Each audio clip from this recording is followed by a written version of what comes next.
Most people assume war is bad for the economy, but one uncomfortable reality is that conflict has historically stimulated certain parts of economic growth. Not every industry benefits, but government spending, industrial production, and capital flows can shift dramatically during periods like this. Understanding those shifts is critical for investors trying to make sense of today's headlines.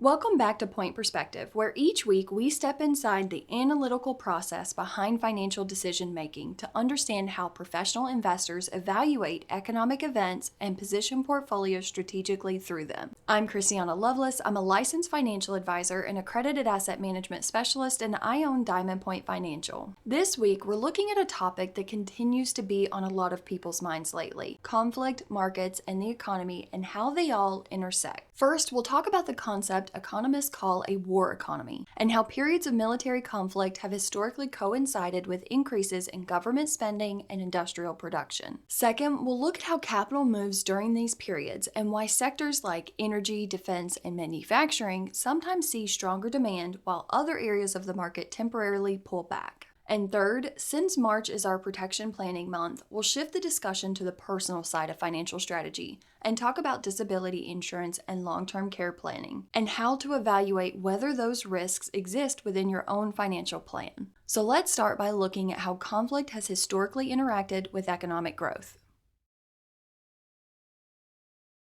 In the last few weeks, I've seen many people worried about how the conflict involving Iran might hurt the economy. But there is one uncomfortable truth about economics that's worth understanding. Conflict can actually stimulate certain parts of an economy. That doesn't mean war is economically beneficial overall. The human cost is enormous, and the consequences can last for generations. But from a purely economic perspective, periods of military conflict have historically coincided with large increases in government spending, expanded industrial production, and shifts in capital across financial markets. Economists often refer to this environment as a war economy. When governments mobilize resources during conflict, spending tends to increase rapidly across defense manufacturing, energy production, logistics, and technology. Markets pay very close attention to where that spending flows, and this is not a new pattern. The largest example of war-driven economic expansion in the United States occurred during World War II. Before the war, the country was still struggling to recover from the Great Depression. Unemployment remained high and industrial production was weak. But once the United States entered the war in 1941, government spending surged dramatically. Defense spending rose from roughly 2% of GDP to more than 40% during those years. Factories that once produced consumer goods were converted almost overnight to produce aircraft, tanks, ships, and other military equipment. Industrial production accelerated rapidly, and the United States moved into full employment. That moment showed how government spending tied to military mobilization can dramatically expand economic output. We saw a smaller version of this pattern again during the Korean War in 1950. Leading into the conflict, the United States had just come out of a recession as the post-World War II economy adjusted and industrial activity cooled. When the conflict began, markets initially dropped as investors reacted to uncertainty and global risk. But as defense spending expanded and industrial production increased, markets stabilized and the economy adjusted to the new environment.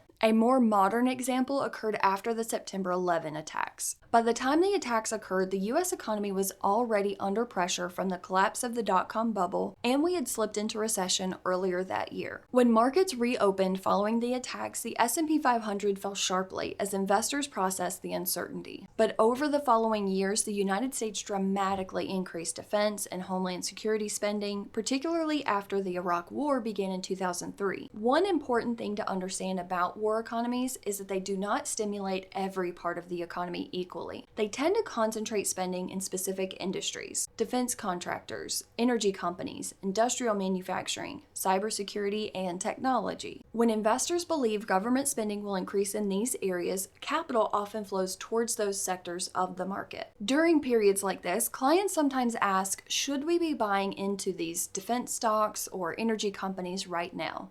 And the answer might surprise you. Because our portfolios are typically built for long-term goals, the answer is usually no. Those sectors can certainly rise during conflict, but by the time the news reaches everyone, markets have already priced in much of that move. Trying to time those shifts perfectly becomes extremely difficult, and chasing sectors after prices have already begun moving introduces unnecessary risk into a portfolio that, if built intentionally, likely already includes exposure to those industries if it's appropriate for the client's risk tolerance and their time horizon. When we build portfolios for clients, the goal is not to react to every event or trend. Our goal is to build a diversified structure that is resilient across many different environments. That structure should already be strong enough to navigate volatility while also capitalizing on opportunity without needing constant reaction or adjustment. Disciplined investing isn't about making predictions in the middle of a storm. It's about managing risk consistently over time. We've all heard the saying, offense scores points, but defense wins games. There is one more topic that sometimes comes up when discussing war economies. It's an uncomfortable one, but worth addressing. Some people wonder whether governments ever initiate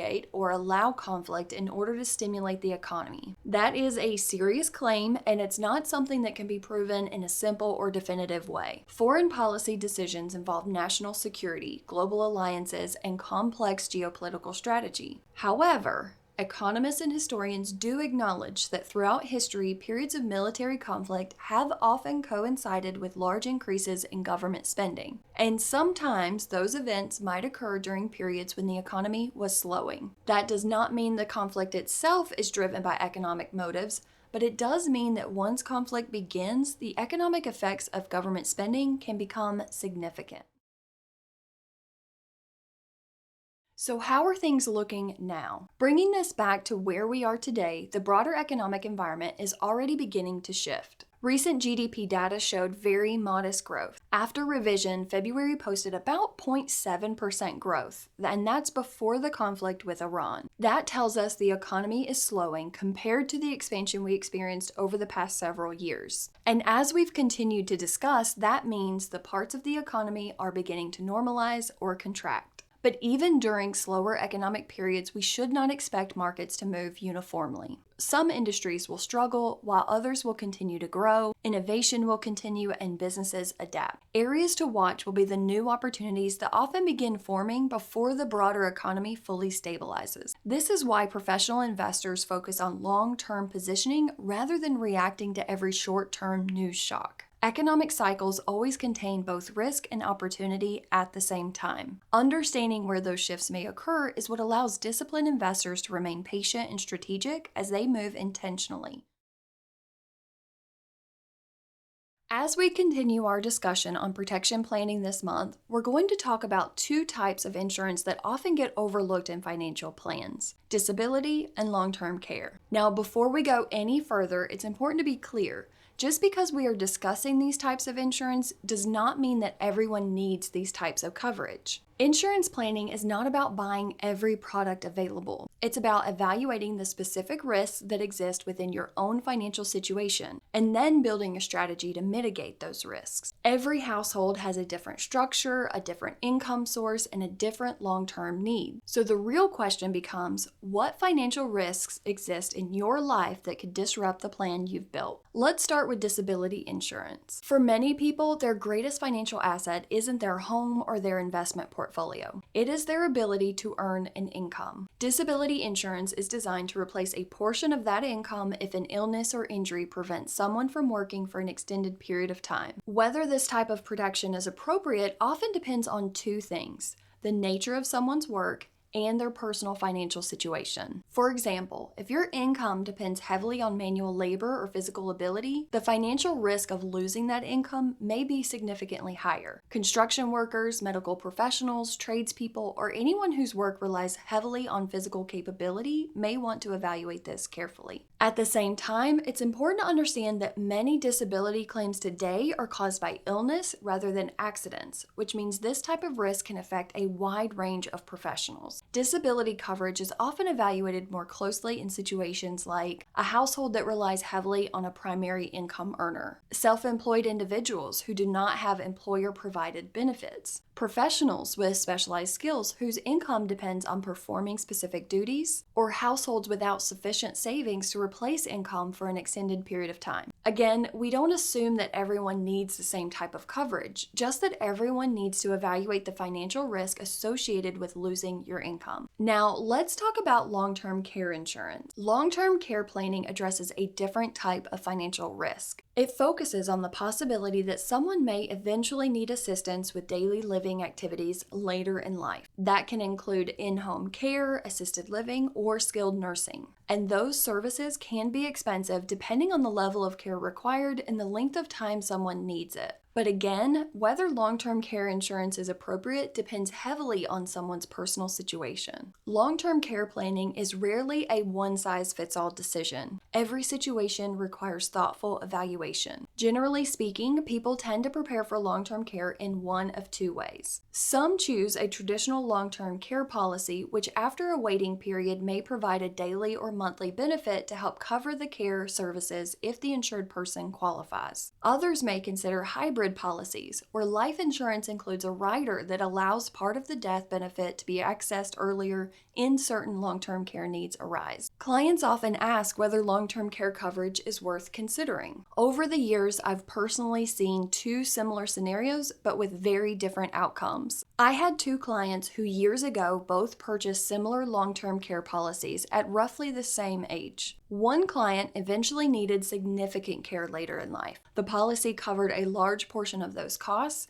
and over time the policy paid out far more than the premiums that he had paid in. The other client purchased coverage as part of their financial plan, but ultimately never needed to use the policy. They had a strong support system and were able to receive care at home with minimal outside assistance. Situations like that often lead people to ask whether the policy was worth it. But insurance isn't purchased because we hope we use it. It's purchased to protect against a risk that could significantly disrupt a financial plan. Sometimes the policy pays off and sometimes it doesn't. But the purpose of the coverage is to ensure that if the risk occurs, the financial consequences are manageable. And just like every other part of financial planning, these decisions should be evaluated carefully within the structure of a broader plan. Because protection planning isn't about just preparing for a likely outcome. It's also about making sure that your financial plan can withstand those disruptions.